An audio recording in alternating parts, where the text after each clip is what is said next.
അപ്പോഴേക്കും നമ്മുടെ കർത്താവ് അദ്ദേഹം ഹൈക്കോടതി ഡിവിഷൻ ബെഞ്ചിൽ അപ്പീൽ കൊടുത്തു. അപ്പീൽ പരിഗണനയ്ക്ക് വന്നു. തൽക്കാലം കർത്താവിനൊന്നും ചെയ്യരുത്, കർമ്മത്തിനും ക്രിയയ്ക്കും ഈ ഉത്തരവ് ബാധകമല്ല എന്ന് പറഞ്ഞു. ഇപ്പോൾ ഇന്നലെ ബഹുമാനപ്പെട്ട ഹൈക്കോടതിയുടെ ഡിവിഷൻ ബെഞ്ച് കർത്താവിൻ്റെ അപ്പീലും തള്ളിയിരിക്കുകയാണ്. കർത്താവ് ഇപ്പോൾ നിരാശ്രയനായി നിൽക്കുന്നു.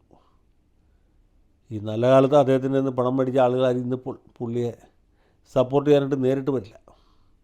എല്ലാവരും ഉള്ളുകൊണ്ട് അതിൽ ആശങ്കാകുലരാണ്. കാരണം പണം വാങ്ങിയതിൽ വീണ വിജയൻ മാത്രമല്ല, എല്ലാ പാർട്ടിയുടെ നേതാക്കന്മാരുണ്ട്. CPM-കാരും CPI-ക്കാരും BJP-ക്കാരും കോൺഗ്രസ്സുകാരും എല്ലാവരും ഉണ്ട്. കോൺഗ്രസ്സിലെ എല്ലാ ഗ്രൂപ്പുകാരും വാങ്ങിയിട്ടുണ്ട്. ഇപ്പോഴത്തെ മുഖ്യമന്ത്രിയും ആഭ്യന്തരമന്ത്രിയും കർത്താവിൻ്റെ ലിസ്റ്റിലുണ്ട്.